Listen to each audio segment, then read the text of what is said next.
Salve, salve, galera! Beleza? Tudo legal com vocês? Eu sou o professor César Staudinger de Física e nessa videoaula a gente vai conversar sobre pressão. Todos sob pressão. Vamos contar uma historinha aqui, tá? Vê bem, por volta de 1450, 1455, por aí, um cidadão chamado Isaac Newton, um dos maiores gênios da humanidade, enunciou três leis, as três leis do movimento. Vamos rapidamente revisar isso aqui. Primeira lei, princípio da inércia. Tá? O que é inércia, prof? Inércia é uma situação de equilíbrio. Equilíbrio pode ser traduzido de duas maneiras, ou repouso, ou movimento retilíneo e uniforme. Acho que repouso eu não preciso explicar, mas movimento retilíneo e uniforme cabe uma explicaçãozinha rápida. Imagina que em uma estrada existe um carro que está lá a 60 km por hora e em linha reta, certo? 60 km por hora e em linha reta. Esse carro está em movimento retilíneo e uniforme. E o que foi que Newton disse? Que se nada ocorrer, ou com o corpo que está em movimento retilíneo e uniforme, ou com o corpo que está em repouso, ele tende a permanecer nesse estado que ele chamou de inércia. Porém, na sua segunda lei, o que Newton disse? Que para tirar esse corpo da inércia, a gente deve agir sobre esse corpo, deve aplicar nesse corpo uma força resultante. Então, força resultante é o agente capaz de tirar o corpo da inércia, é o agente capaz de mudar a velocidade de um corpo. Na sua terceira lei, Newton disse o quê? Newton disse que quando esse corpo que vai tirar o carrinho da inércia, por exemplo, aplicar uma força, ele vai receber uma reação. Como é isso aí, prof? Quando você bate com a sua mão direita na sua mão esquerda, acreditem, você vai estar agindo com a direita na esquerda, mas a esquerda vai estar reagindo na direita com forças de mesmo módulo. O que é módulo? Mesmo valor. Mesma direção, se é na horizontal, esse vem na horizontal, também, porém sentidos opostos. Se eu aplicar uma força nesse sentido, a reação é nesse sentido. Sentidos opostos, sentidos opostos. Beleza. Newton, se na época existisse rede social, Newton ia bombar. Porque foi revolucionário isso daí. Até hoje a gente usa isso. Mas Newton não explicou a distribuição da força. Distribuir a força. Porque na hora que eu aplico uma força numa certa área, essa minha ação ela é distribuída nessa área. Conceito de pressão. Preste atenção.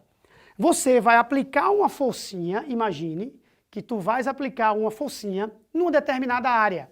Pode ser uma mesa, uma cadeira, o chão, sei lá. Tu vai aplicar uma forcinha nessa área. E essa força, tu vai me prometer que ela vai ser perpendicular. Que é o que está escrito, olha, o que está desenhado aqui, ó. Esses tracinhos com esse pontinho aqui, significa que o ângulo é 90 graus, um ângulo reto, assim, ó. 90 graus, tá bom? Então, tu vais aplicar uma força nessa área e sabe o que é que fisicamente vai ocorrer? Essa força vai ser distribuída na área. Você vai distribuir a ação nessa área. Você vai pegar pressão aqui, ó, olha bem, pressão, olha aqui, força sobre área. Força dividido pela área significa distribuir. Tudo que é dividir é distribuir. Se você tem 50 sanduíches para distribuir com 50 criancinhas, cada um fica com um.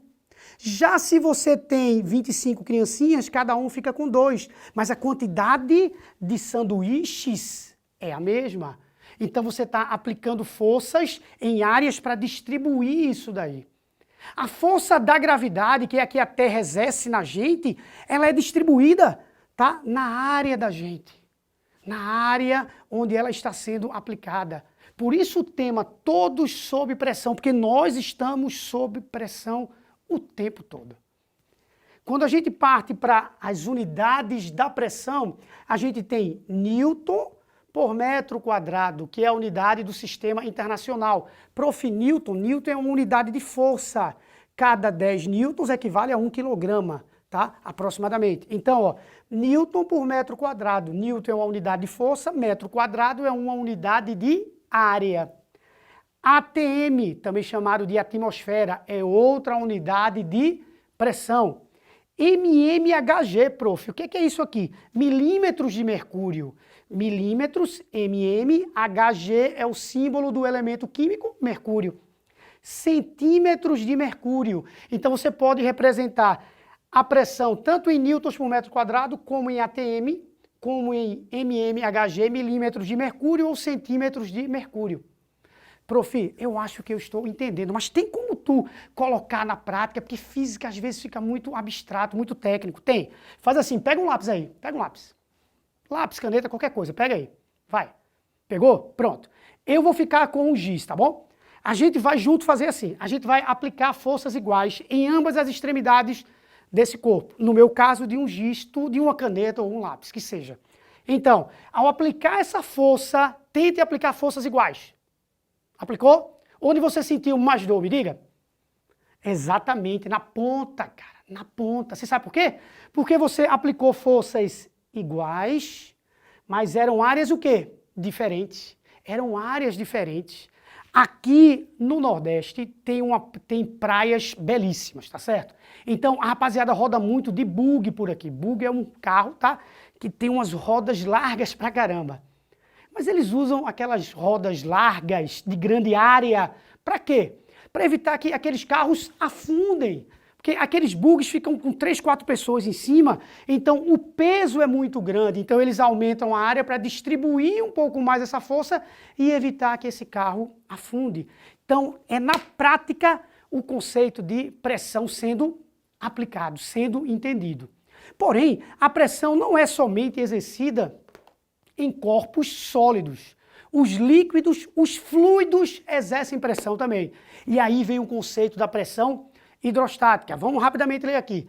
É a pressão exercida pela coluna de um fluido, fluido pode ser líquidos ou gases, em pontos de seu interior. Se eu imaginar que existe aqui uma certa colunazinha, um certo copo cilíndrico, onde tu encheu de água esse copo. Cada moléculazinha desse copo aqui vai estar sendo puxado pela força gravitacional e vai estar empurrando o fundo desse copo. Tá certo? Como se fosse você, o seu corpo, empurrando o solo. Então, essas moléculazinhas vão aplicar forças nesse recipiente. E essa força vai ser distribuída em uma certa área. Porém, no caso de um líquido ou de um gás, deixa eu contar algo aqui para tu. Tu não precisa colocar a área, não. Não precisa, não. Tu pode calcular assim. PHD significa pressão hidrostática. Pressão hidrostática. HID, hidrostática. DGH. DGH. Teorema de Stevin. DGH. O que é cada coisinha dessa aí, prof? Por favor, eu digo, cara. D é a densidade do fluido. É a densidade da água, é a densidade do suco, é de um gás, enfim, é a densidade desse fluido. Que nas nossas videoaulas você pode procurar lá, existe algo com certeza envolvendo densidade. Ou com a rapaziada de química, ou com a rapaziada de física também, tá bom? Então, densidade do fluido, esse G é a nossa gravidade, é o campo gravitacional que está puxando a gente, e H é a coluna. Prof, é por isso que quando eu vou para o fundo do mar, dizem para mim, olha, não vá não, cuidado, se você for mergulhar, por exemplo, você tem que ir com um instrutor, porque a pressão sobre o seu corpo fica muito grande. É exatamente por causa disso, prof. Quanto mais profundo você vai, você tem uma coluna sobre a sua cabeça maior, aí a pressão fica maior. Ao passo que quanto mais você sobe na atmosfera, quanto mais você vai para o alto de uma montanha, a coluna de ar sobre a sua cabeça, ela é menor. Cada vez que você vai subindo, a quantidade de ar sobre a sua cabeça vai ficando menor. Aí a pressão ela vai ser menor. Por isso que quando a gente vai subindo, altitudes maiores significam pressões. Altitudes maiores você tem uma coluna menor sobre a sua cabecinha, essa pressão também fica menor. Tem menos ar pressionando a sua cabeça. Então, o conceito de pressão hidrostática é super importante, está no nosso cotidiano. Está no nosso cotidiano isso daí, cara. Você mora, por exemplo, e todo mundo tem em casa, ou quase todo mundo, tem uma caixa d'água em casa que fica na parte superior. Algumas pessoas têm embaixo, tá? Mas aí, essa caixa d'água fica na parte superior, por exemplo, por quê? Porque tem que ter uma coluna de água para dar uma pressão para essa água chegar. Tá? Então eles colocam na parte de cima para ter uma certa coluna para pressionar, para essa água chegar com uma certa pressão na sua torneira, no seu chuveiro, por exemplo. Tranquilo? Então, só fazendo um breve resumo do que foi visto nesse nosso encontro, a gente falou sobre o conceito de pressão. Tá aqui, ó, conceito de pressão. E a gente também mostrou para você que esse conceito envolve fluidos, que são líquidos e gases, com a nossa pressão hidrostática, tá bom? Espero que você tenha curtido esse nosso encontro e uma sugestão, tira uma foto desse quadro que está maravilhoso e a gente se vê na próxima videoaula. Tchau, tchau!